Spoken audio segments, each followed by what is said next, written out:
J'ai sauté de la voiture, tout mon corps était brûlé. Réponds à ma question, toi. Quel est l'intérêt de filmer un lieu d'attentat et de montrer ça à tout le monde? Dis-moi. Sécurité, full auto, coup par coup. Quand la situation exige l'utilisation de nos armes, bien sûr on les utilise. Le danger ici, c'est Al-Qaïda. Moi, je veux plus vivre. Ma vie a été détruite par la mort de mes 5 fils. Si les terroristes vous attaquent ou vous résistent, vous avez le droit de les blesser ou de les tuer.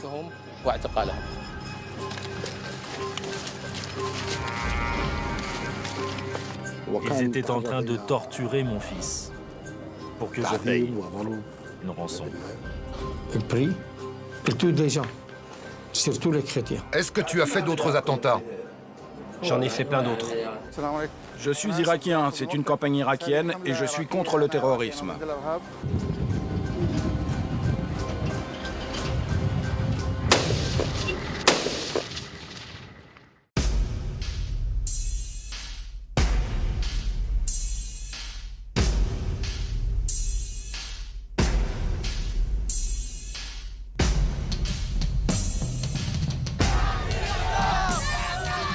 L'Irak, 9500 morts en 2013. Chaque jour, les kamikazes et les voitures piégées. Les terroristes sunnites veulent renverser le pouvoir chiite.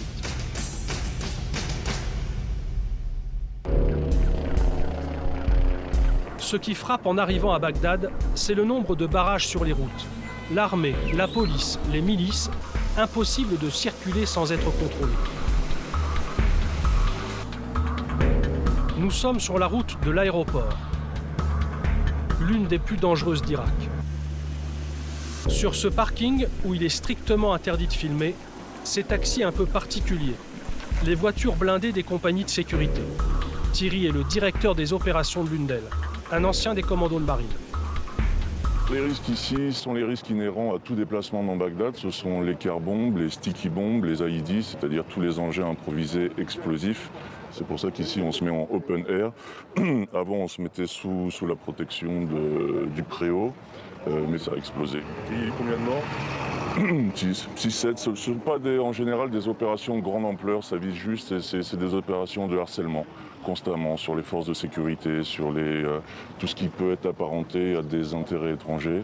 C'est constant, de manière à saturer à la fois les services de police, les services de sécurité et les services de santé. Ça, c'est une Kalachnikov, c'est une Zastava en fait, une Zastava M92, c'est yougoslave. On a tous à peu près ça, un peu plus long, un peu plus court. C'est porté en condition 2, c'est-à-dire non chambré, non armé et approvisionné, chargeur garni. Il a combien de chargeurs là? 3. Le client arrive. Il reste plusieurs jours à Bagdad. Pour aller au centre-ville en blindé, 1 000 € les 20 km. Il souhaite aussi une protection rapprochée, 2 500 € par jour. Le client, c'est Loïc, responsable de la sécurité d'une entreprise française. On organise un training sécurité pour nos employés. On a été victime d'un incident sécuritaire assez important il y a quelques jours.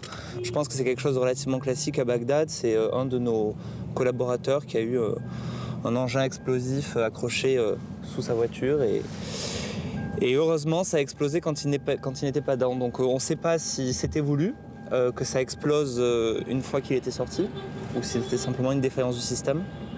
Et donc on a jugé utile de faire une petite session de sensibilisation avec notre partenaire local. Donc là le but de la formation c'est un petit peu de leur expliquer qu'est-ce qu'ils doivent faire et qu'est-ce qu'ils peuvent faire pour vérifier que leur véhicule n'est pas piégé avant de le prendre le matin quand ils partent au boulot. C'est certain que la situation sécuritaire est un frein aux activités et on n'a pas beaucoup d'employés qui acceptent de venir à Bagdad toutes les semaines pour des missions de business développement comme dans les autres pays du monde. La formation anti-attentat a lieu dans un endroit ultra protégé. Mur anti-explosion et garde prêts à tirer.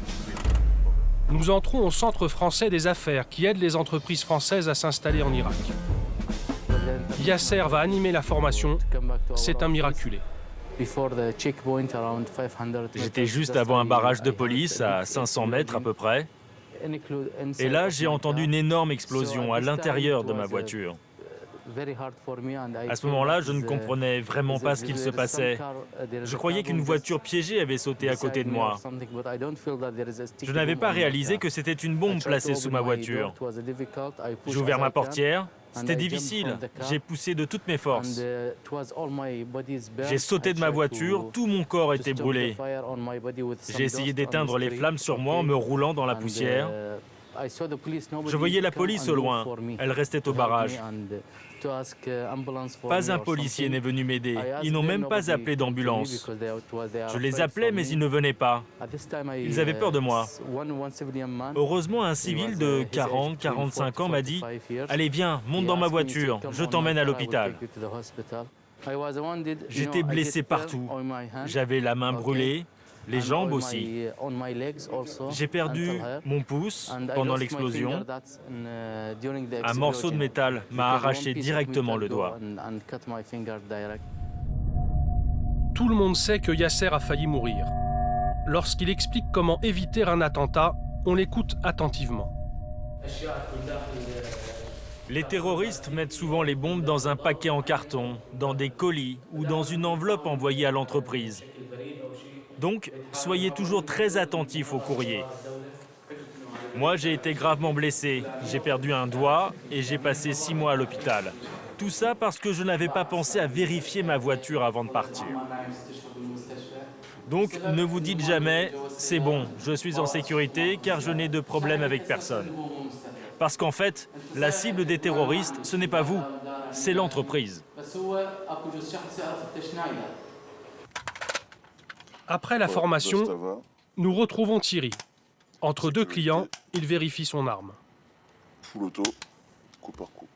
En ce moment, c'est un peu délicat parce que depuis 4 mois, il y a une hausse des attaques.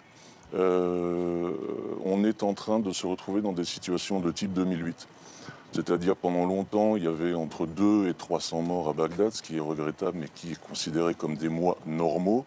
Et depuis 4 mois, on arrive à quasiment plus de 1000 morts par mois. Donc on est loin encore des scores de 2006-2007 où on atteignait 3000 morts par mois, mais ça commence à être en augmentation. Voici le deuxième client de la journée, Pascal, vendeur de centrales électriques. La reconstruction de l'Irak est estimée à 450 milliards d'euros. Participer à ce marché du siècle vaut bien quelques risques. Quand on travaille dans un pays, il faut y aller, évidemment. Personnellement, ça fait 2 fois en 15 jours. On essaye de faire en sorte que les déplacements soient les plus courts possibles. On sait qu'il y a 30 morts par jour actuellement, donc on a des mesures de sécurité drastiques. Personnellement, je ne dirais pas que j'ai peur, parce que je sais que ces mesures sont bonnes. Mais on ne sait jamais, oui, c'est vrai, il faut toujours être vigilant. Ce matin-là, Pascal a un rendez-vous très important. On va au ministère de l'énergie, enfin de l'électricité, plus précisément. Pourquoi faire? Pour vendre des centrales. C'est une voiture blindée, vous voyez. Donc ça, c'est pas très épais. Vous voyez, ça, c'est les vitres.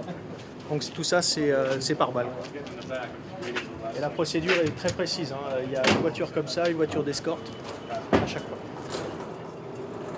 Il espère bien décrocher un gros contrat. Pour l'aider, Pierre Bouchès fait son maximum. Il dirige le Centre français des affaires, des bureaux, un restaurant et 16 chambres, en toute sécurité. C'est un poste de contrôle et de sécurité. Donc endroit stratégique. Salam alaikum. Ce sont les yeux, nos yeux. Alors, vous avez toute la périmétrie de notre implantation. Toutes les caméras ne laissent aucun angle mort. Nous avons donc des dômes qui nous permettent de voir à 360 tout autour. Là, on vous montre un de nos moyens. Il y a d'autres moyens plus sophistiqués qu'on ne dévoilera pas, puisqu'on s'adapte au fur et à mesure de l'évolution, justement, dans le contexte sécuritaire. Là, vous avez donc l'arrière de notre bâtiment. Vous voyez, donc on arrive quand même à voir tous les détails, toutes les personnes qui pourraient essayer de viser ou un tireur embusqué ou autre, vous voyez, donc on peut déjà depuis là donner des indications sur la direction et l'endroit. Vous avez ici le sas d'entrée, qui permet donc le contrôle, là au milieu. Les portes ne s'ouvrent que si le contrôle est bon. La vidéosurveillance permet d'analyser le mode opératoire d'Al-Qaïda. C'est la première fois que cette vidéo est diffusée. Gros plan sur ces deux hommes. Ils arrivent tranquillement à pied. Ils s'approchent d'un poste de police, ils le contournent et ils abattent froidement un policier. Ce minibus blanc les évacue. Quelques minutes plus tard, les renforts arrivent. Les policiers se précipitent, armes à la main, à la recherche des terroristes. Et soudain,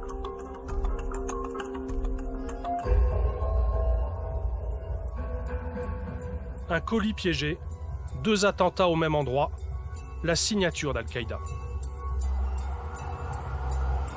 À Bagdad, une journée se termine rarement dans le calme. Une voiture vient d'exploser. Nous sommes rapidement sur les lieux.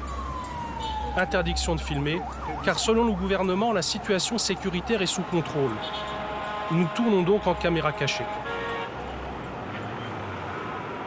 Il y a 4 morts et 14 blessés.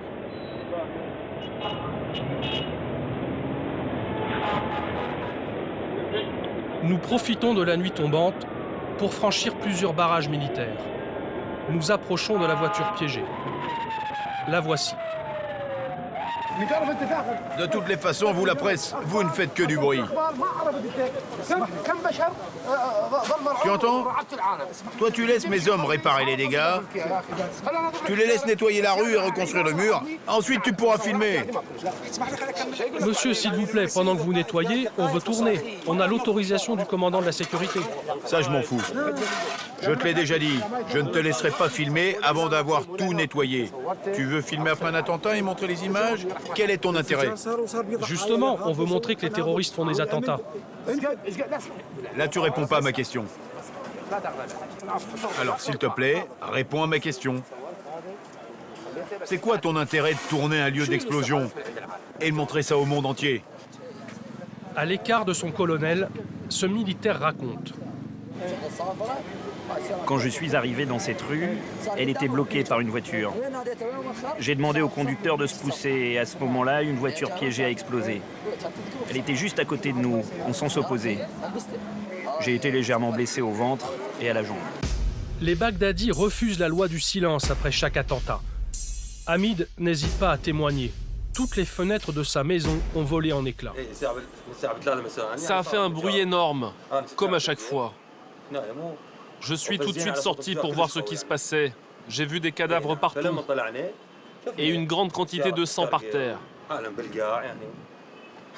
La police, les ambulances et les pompiers sont arrivés rapidement. La situation était tragique. J'avais peur d'un deuxième attentat. Alors je suis vite rentré chez moi pour me protéger. Ces attentats sont souvent revendiqués par la branche irakienne d'Al-Qaïda.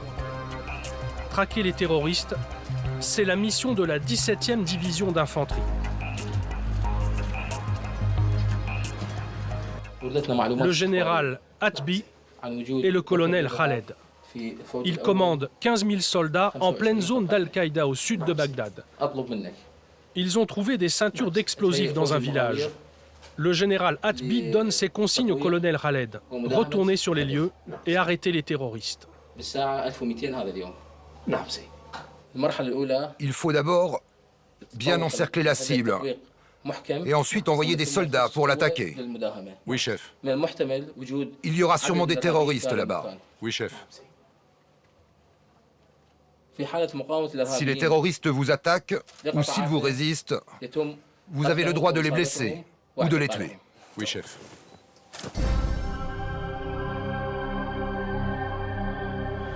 Le convoi se forme. Une quinzaine de blindés. En 6 mois, le colonel Khaled et ses hommes ont tué 12 terroristes. En représailles, 11 membres de sa famille ont été exécutés. Il refuse d'en parler, préférant rester concentré sur sa mission.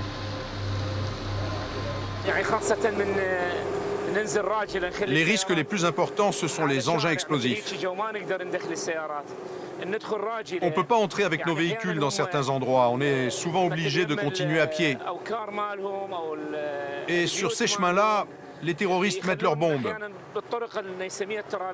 Et ils piègent aussi leurs maisons. Et après l'explosion, pendant qu'on évacue nos morts et nos blessés, ils en profitent pour prendre la fuite. Ça fait plusieurs années qu'on se bat contre le terrorisme. On a pas mal d'expérience maintenant. On connaît bien leurs techniques. Quand on veut attaquer leur base, on préfère circuler sur les routes secondaires. C'est comme ça qu'on les surprend. Ils ne s'y attendent pas, si Dieu le veut.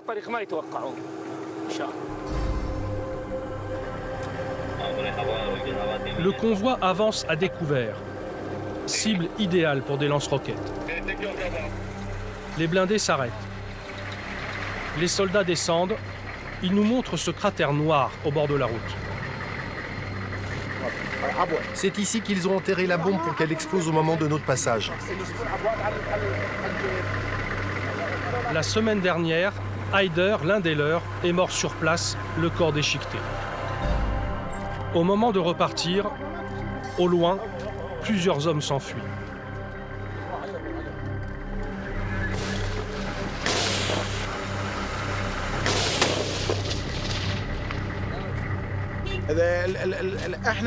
On a prévenu les habitants. Quand vous nous voyez, vous restez où vous êtes. Ne prenez pas la fuite. Si vous prenez la fuite, on vous considère comme des terroristes et on vous tire dessus. Quand les terroristes voient notre convoi, ils s'enfuient parce qu'ils savent que leurs noms sont sur notre liste de suspects.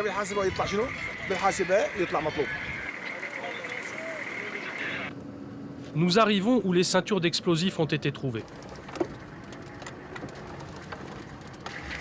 Déploiement et encerclement. Vérifiez toutes les maisons.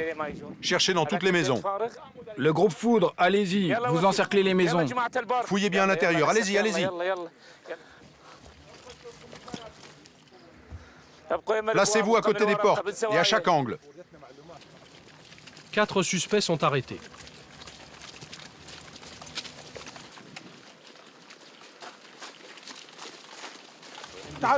Lieutenant, prends le groupe Foudre avec toi et fouille la deuxième maison.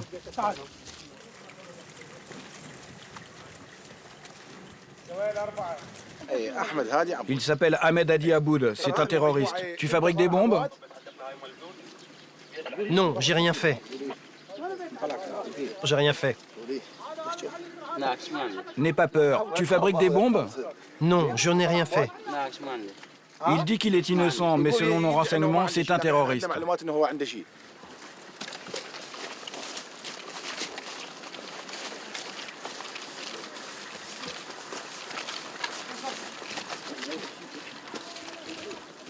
Le colonel dit que je suis un terroriste. On va vérifier son nom. Si on ne le trouve pas sur la liste des suspects, on le libérera. Je suis suspecté de terrorisme. Tu fais quoi comme travail? Je suis fermier, tout va bien. L'armée est là pour protéger les gens. Quel est son nom? Omar Hadi Yacoub. Et l'autre? Ahmed Hadi Yacoub. Chef, leurs noms ne sont pas sur la liste des suspects. Mais le troisième, là, Abrahim Arak, il figure bien sur la liste.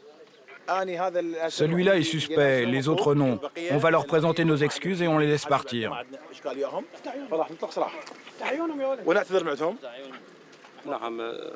J'ai déjà été en prison après un procès. J'ai été emprisonné 2 fois, en septembre et en décembre 2011.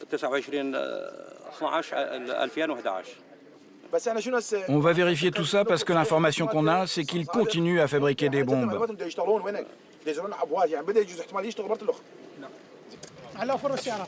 3 suspects sont relâchés.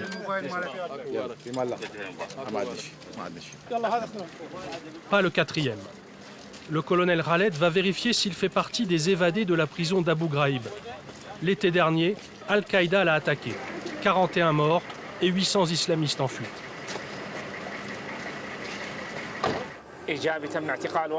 Aujourd'hui, les résultats sont bons. On a arrêté un suspect. Il va avouer, il va nous donner des renseignements sur son groupe, sur ses collègues, sur les bombes et sur les armes, sur les munitions qu'ils utilisent.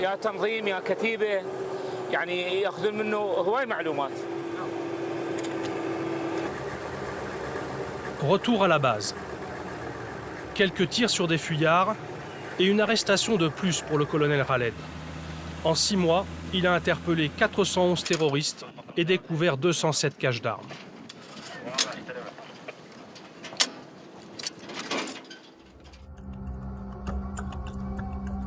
Nous quittons les zones sunnites d'Al-Qaïda pour le fief chiite de Sadr City. Les chiites représentent 60% de la population. Sur ce marché, en septembre dernier, un attentat a fait 150 morts et 200 blessés. Parmi eux, Ali. Il a perdu 7 de ses amis.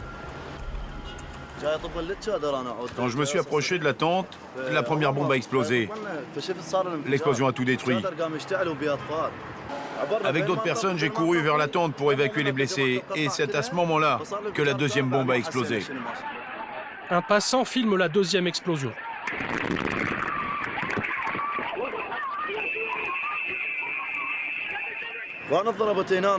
J'étais blessé. J'avais beaucoup de blessures sur ma main, mes doigts, ma jambe, mon dos et mon ventre. J'ai perdu connaissance, on m'a transporté à l'hôpital et j'ai vu qu'il était rempli de blessés. Le but des terroristes, c'est que les chiites ne pratiquent pas leurs rituels religieux. Le kamikaze a été arrêté juste après l'attentat. Nous nous sommes procuré les images de son interrogatoire par la police. Raconte-moi comment vous avez préparé l'attentat. Donne-moi des détails. Ça s'est passé entre 15h et 15h30. Majed et moi, on est arrivés sur le lieu de l'attentat. J'avais la bombe dans un sac. Je me suis approché de la tente et j'ai posé le sac à côté du générateur. Puis, je me suis éloigné de la tente et Majed est rentré chez lui. Tu avais quoi sur toi? J'avais une télécommande noire avec 2 boutons. Elle était dans ma poche. Ils t'ont payé combien pour cette opération? Entre 400 et 500 euros. Est-ce que tu as fait d'autres attentats? Oui, j'en ai fait beaucoup. Pour éliminer les kamikazes sunnites et protéger les chiites, les combattants de l'armée du Mahdi sont prêts à mourir. Ils acceptent de nous recevoir. Les kalachnikovs sont sous le matelas dans la chambre des enfants. Ils sont 30 000 et ils se battent aussi avec Bachar al-Assad en Syrie contre les sunnites et Al-Qaïda. Leur maître est Moqtada al-Sadr. Leurs visages resteront cachés et leurs armes chargées. Ils se méfient toujours des inconnus, soupçonnés de faire du renseignement pour les sunnites.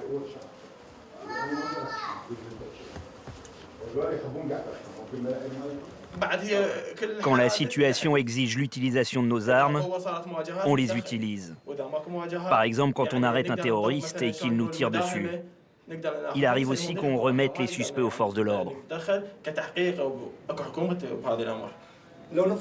quand un terroriste résiste à l'arrestation?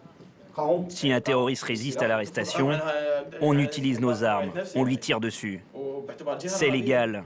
Il est terroriste, il ne mérite pas de vivre parmi nous. En plus, les policiers ne sont pas efficaces. Ils sont corrompus. Par exemple, le terroriste qui a fait le dernier attentat chez nous, à Sadr City, il a dit qu'il avait facilement traversé les barrages de police avec sa voiture piégée après avoir donné de l'argent aux policiers. Sous leur contrôle, nous assistons à la grande prière de rue de Sadr City. Chaque vendredi, le risque d'attentat est élevé dans ce quartier où vivent 2 millions de chiites. Les combattants du Mahdi et l'armée irakienne sont partout. Parmi les fidèles, Hammer. Il lance l'appel à la prière.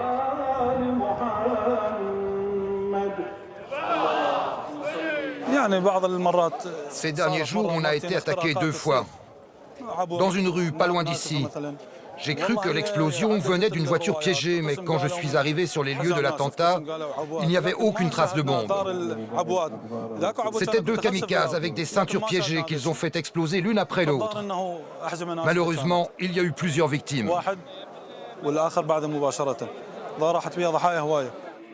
Au premier rang, Cheikh Al-Saadi, l'un des imams influents de Sadr City. Il est chiite comme le Premier ministre, et pourtant, il dénonce l'inefficacité de son gouvernement.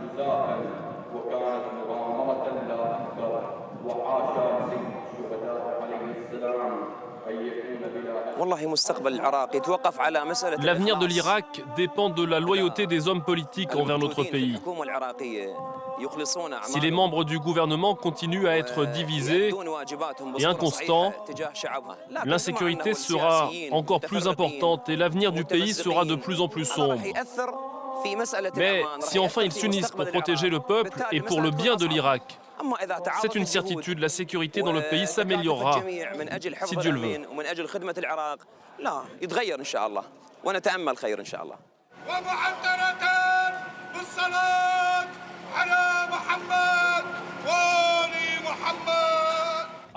La réconciliation avec les sunnites est encore loin.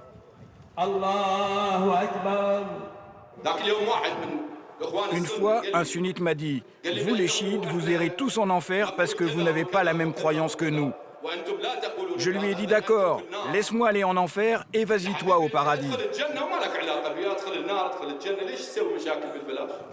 Je peux débattre sans fin avec lui, mais on ne parviendra jamais à s'entendre.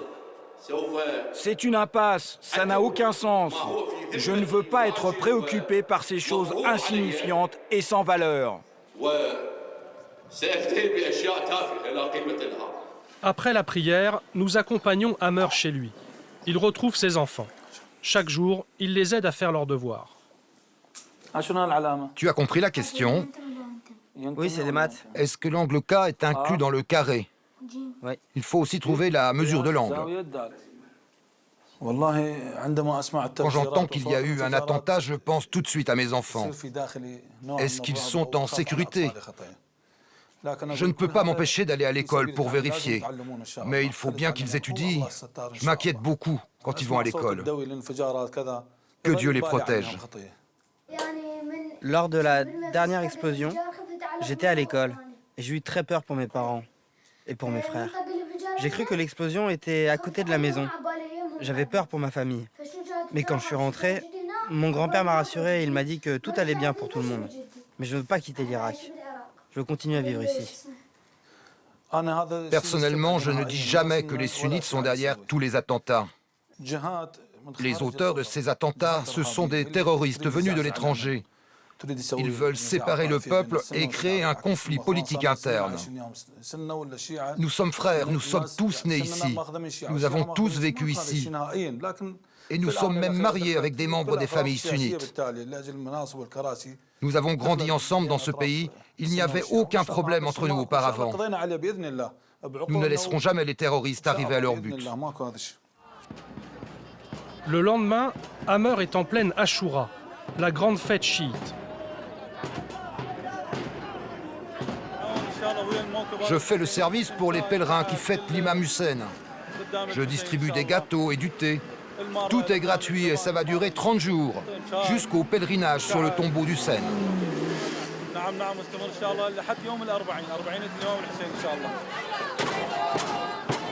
Un hommage à l'imam Hussein, tué en 680 par les sunnites. Pour l'Ashura, les chiites doivent saigner.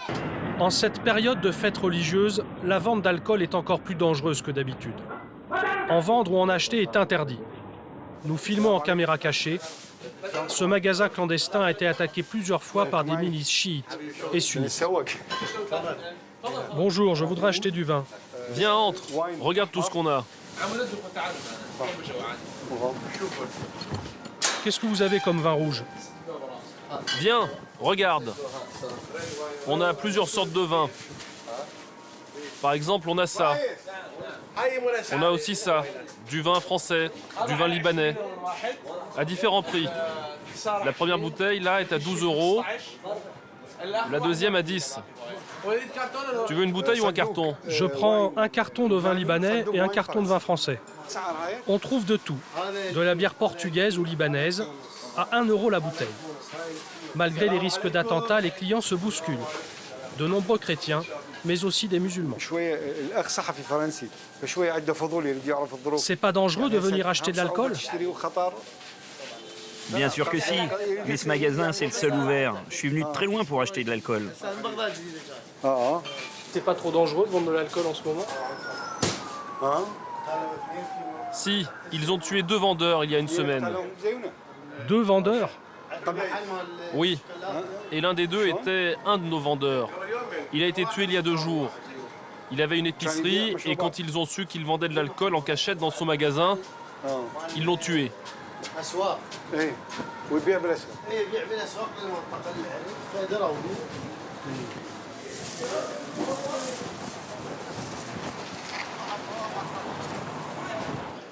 Nous quittons ce magasin clandestin pour une autre cible de choix des terroristes.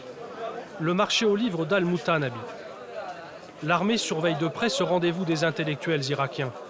Pour empêcher les attentats, certes, mais aussi pour ficher les opposants qui ont l'habitude de s'y retrouver. Les laïcs et surtout les communistes. À l'entrée du marché, le café Al-Shabandar, le plus célèbre d'Irak. Toute l'histoire du pays est en photo sur ses murs. Des documents que les clients confient précieusement à Mohamed, le patron depuis 1963. On vient de loin pour parler politique, en fumant lentement la chicha ou en buvant ce thé très sucré. Au mur, Mohamed tient à nous montrer 5 photos.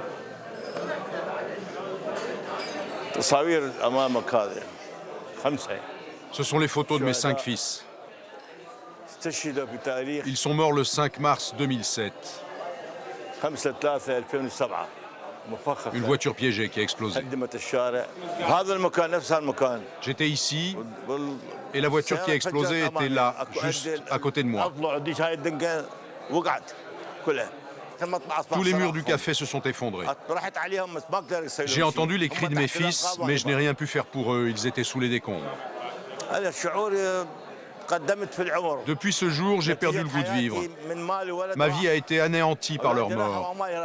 Je ne souhaite qu'une chose, mourir le plus vite possible pour les rejoindre au paradis. Mohamed reçoit tout le monde, même les femmes que l'on voit rarement dans les endroits publics. Sama est poète et écrivain. Au Shabandar Café, elle se sent respectée. Je n'ai pas peur de venir ici. La rue Al-Mutanabi est une rue sacrée pour les Irakiens. Les gens qui viennent ici sont des intellectuels. Ils sont cultivés, respectueux et très inquiets de la situation du pays qui est de pire en pire. En toute sincérité, je ne vois aucune amélioration à l'horizon. On vit une semaine plutôt calme et la semaine qui suit est catastrophique. On ne peut même pas marcher dans les rues. Il n'existe aucune sécurité. La sécurité, les Baghdadis ont du mal à comprendre qui en est chargé entre l'armée, les milices ou la police. Certains en regretteraient presque l'époque de Saddam.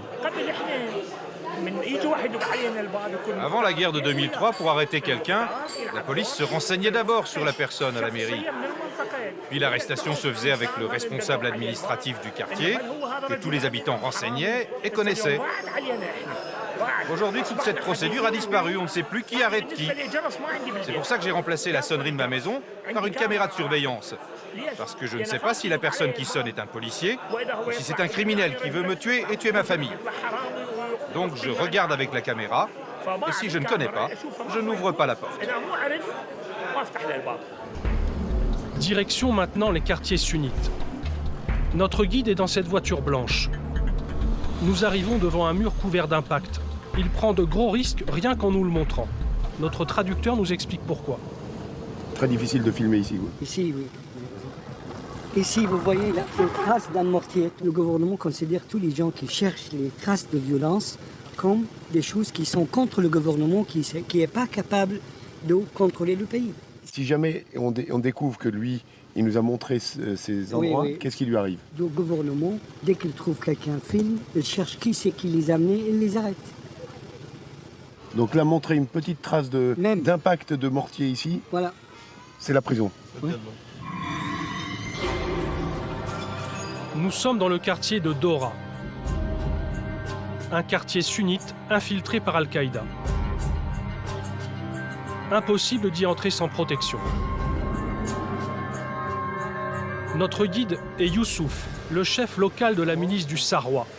90 000 combattants sunnites anti-Al-Qaïda.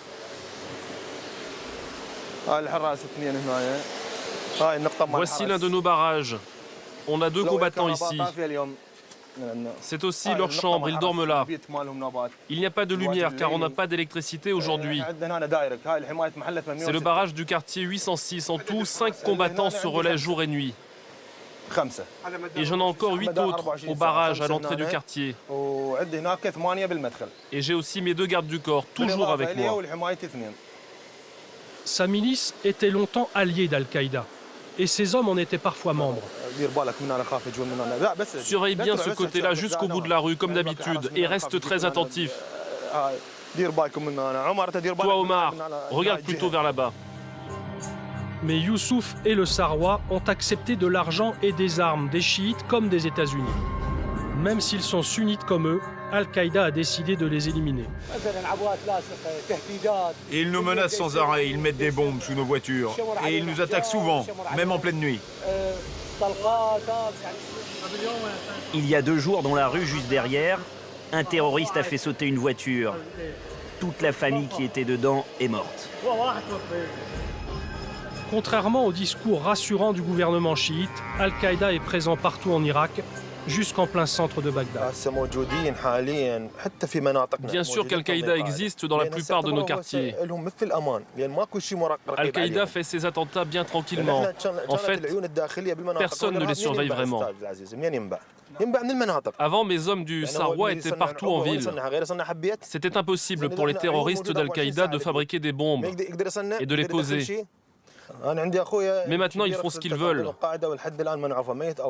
Ils ont enlevé mon grand frère en 2007, en pleine rue, dans sa voiture. Et depuis ces temps, rien. Je ne sais pas s'il est vivant ou mort. Maintenant que nous sommes protégés par les miliciens du Sarwa, nous pouvons entrer dans le quartier. Il y a moins de risques d'attentat aujourd'hui, car c'est un jour de fête, c'est le Nouvel An. Cher Salim, le sunnite, nous reçoit chez lui. Bonjour. Bonne année, meilleurs vœux. Tous mes meilleurs vœux. Bonne année à toi, meilleurs vœux. Toute la famille se souhaite la bonne année autour du gâteau. Des vœux de paix et surtout de retour au pouvoir pour la minorité sunnite qui dirigeait l'Irak d'une main de fer sous Saddam. On chante pour un avenir meilleur, sans oublier le passé dévastateur.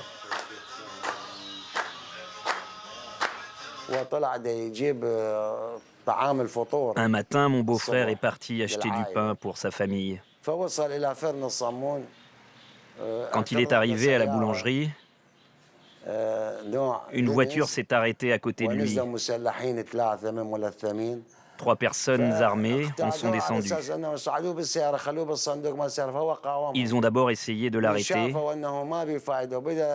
Ensuite, ils ont voulu le mettre dans le coffre de leur voiture, mais il a résisté.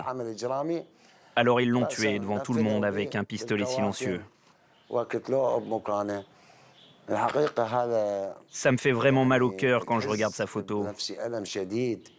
Il essayait d'être gentil avec les gens de la communauté chiite.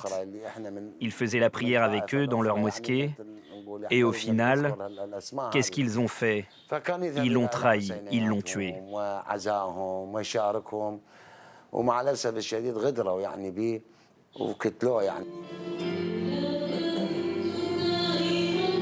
Les chrétiens sont aussi victimes de cette guerre.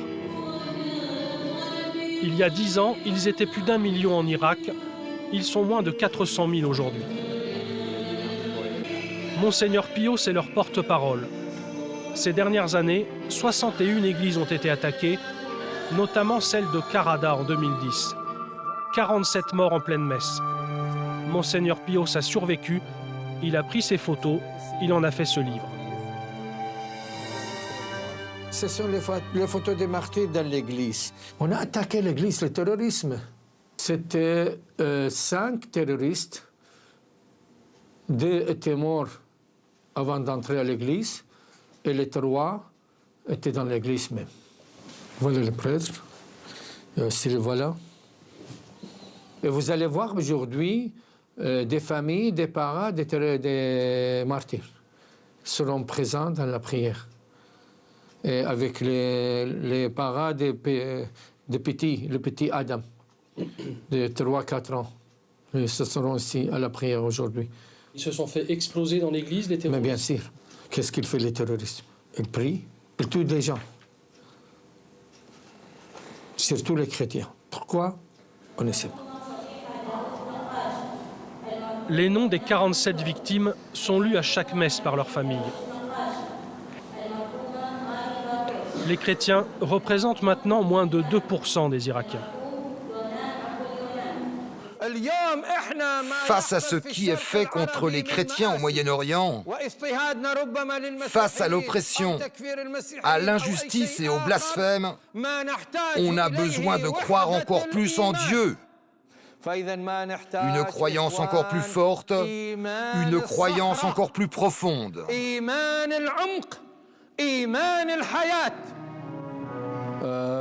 Parmi les fidèles, Jalal. Son frère et son neveu sont morts dans l'attentat.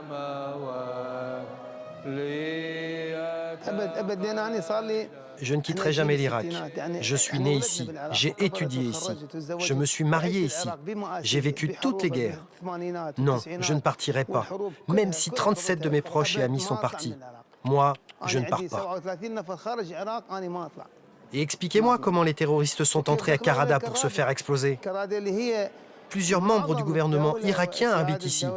Comment les terroristes sont-ils entrés avec leurs explosifs, leurs armes, leurs grenades, leurs lance-roquettes, leurs kalachnikovs? Hein? Comment ont-ils fait?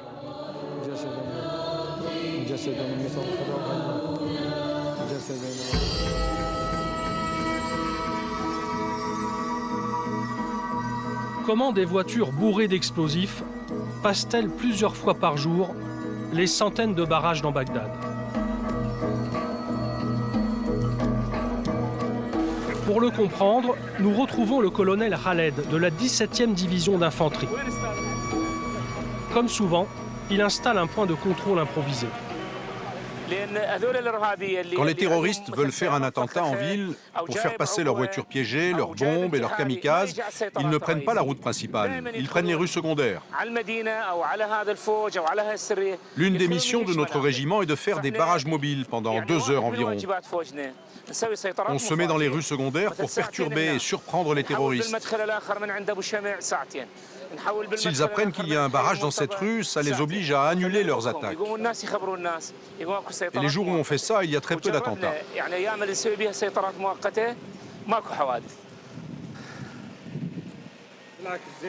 Je soutiens les soldats, je suis d'accord avec eux pour ces barrages, c'est pour notre sécurité. Ça ne me dérange pas, c'est pour nous protéger des voitures piégées et des kamikazes. Il faut faire plusieurs barrages partout en ville pour protéger tous les habitants. Le problème, c'est que chaque véhicule est contrôlé par ce gadget totalement inutile. Ce sonar détecte les bombes, les explosifs et le TNT dans les voitures piégées. Si l'aiguille bouge, c'est qu'il y aurait une trace d'explosif. Mais tous les Irakiens le savent, ce n'est qu'un détecteur de balles de golf, bricolé par un Britannique condamné à 10 ans de prison pour escroquerie. Acheté 10 €, revendu 23 000 € à une quarantaine de pays, dont l'Irak, qui refuse de s'en séparer. L'Irak ne dispose donc d'aucun système efficace pour détecter les explosifs. Le convoi blindé est donc la meilleure protection, notamment pour les chefs d'entreprise. Nous arrivons à la chambre de commerce de Bagdad. L'immeuble semble abandonné. Des poules picorent dans le hall d'entrée.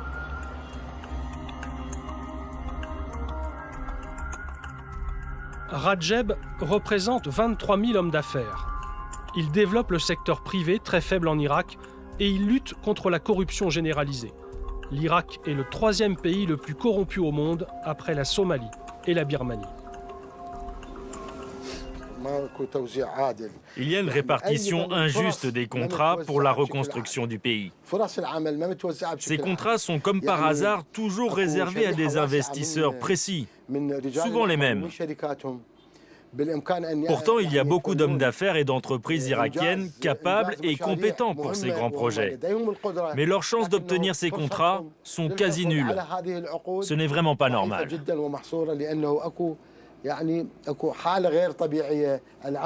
À cause des pots de vin et des liens de parenté? Oui, exactement. L'autre hantise des chefs d'entreprise, souvent en pleine rue, les enlèvements crapuleux avec demande de rançon. Une quinzaine par mois. Ce cauchemar, Rajeb l'a douloureusement vécu. Mon fils a été enlevé à côté d'une de mes usines. Ces kidnappeurs m'ont appelé par téléphone. Et ils m'ont fait écouter ce qu'ils étaient en train de faire. Ils étaient en train de torturer mon fils pour que je paye. Après négociation, j'ai accepté de payer une rançon. La rançon était de 30 000 €. J'ai payé et mon fils a été relâché le soir même. Par peur des représailles, rares sont ceux qui osent publiquement prendre la parole. Ali est l'un de ceux-là. Sa photo est affichée partout dans Bagdad. Il a créé une association de lutte contre le terrorisme. Et il avait plusieurs bonnes raisons de le faire.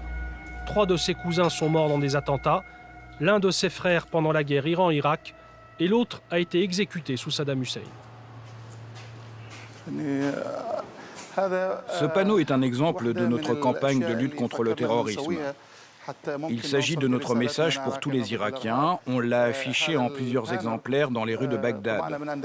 Le slogan de la campagne est « Je suis contre le terrorisme », écrit en arabe et en anglais. Mais la chose la plus importante, c'est la phrase « Non au terrorisme ». Elle est écrite dans les 4 langues parlées en Irak. En arabe, en kurde, en syriaque, la langue chrétienne, et en cunéiforme, l'ancienne langue irakienne. Pour que son association se développe, Ali sillonne Bagdad. Des centaines de kilomètres en voiture, avec à chaque mètre la peur de l'attentat.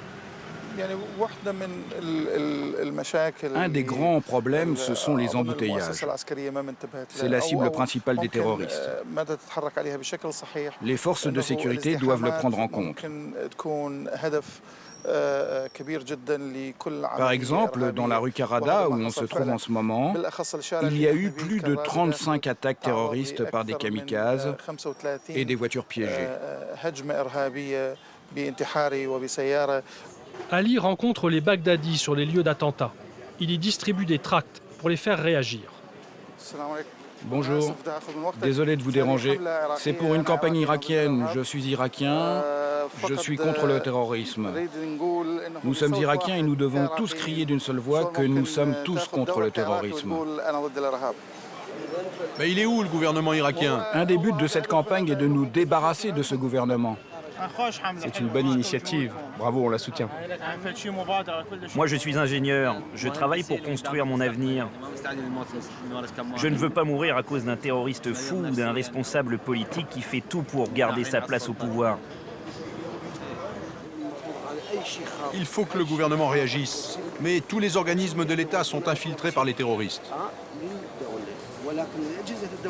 Je suis d'accord avec toi, mais je ne parle pas que du gouvernement, je parle surtout de la société. Qu'est-ce que la société doit faire contre la violence? En tant que citoyen, on doit s'unir, mettre de côté le problème ethnique, faire des concessions. Essayer d'unir le peuple irakien pour préparer un meilleur avenir. Cette campagne est importante. Il faut l'appliquer dans toutes les régions de l'Irak. La diffuser aussi sur les chaînes de télé, sur Facebook et sur YouTube. Et à l'école, bien sûr, pour les enfants, pour leur expliquer ce qu'est le terrorisme et comment on peut lutter contre. Parce que nos enfants sont l'avenir de ce pays. Nous ne voulons pas qu'ils souffrent comme nous avons souffert. Éradiquer le terrorisme et réconcilier les communautés, Ali sait que la tâche est immense. Avec 800 morts par mois et un pays totalement à reconstruire, quel est l'avenir de l'Irak? Quel avenir pour Amer, le chiite, qui tremble quand ses enfants vont à l'école? Quel avenir pour Salim, le sunnite, qui pleure son beau-frère abattu par les chiites. Quel avenir pour Monseigneur Pios et les chrétiens terrorisés qui fuient le pays? Quel avenir pour le colonel Khaled aux 11 proches exécutés parce qu'il est militaire? Quel avenir pour Mohamed, dont les 5 fils sont morts sous ses yeux? Après 23 années de Saddam Hussein, 10 années de guerre et 2 ans après le départ des Américains, les Irakiens survivent au jour le jour, à la merci d'une voiture piégée qui peut exploser n'importe où et n'importe quand.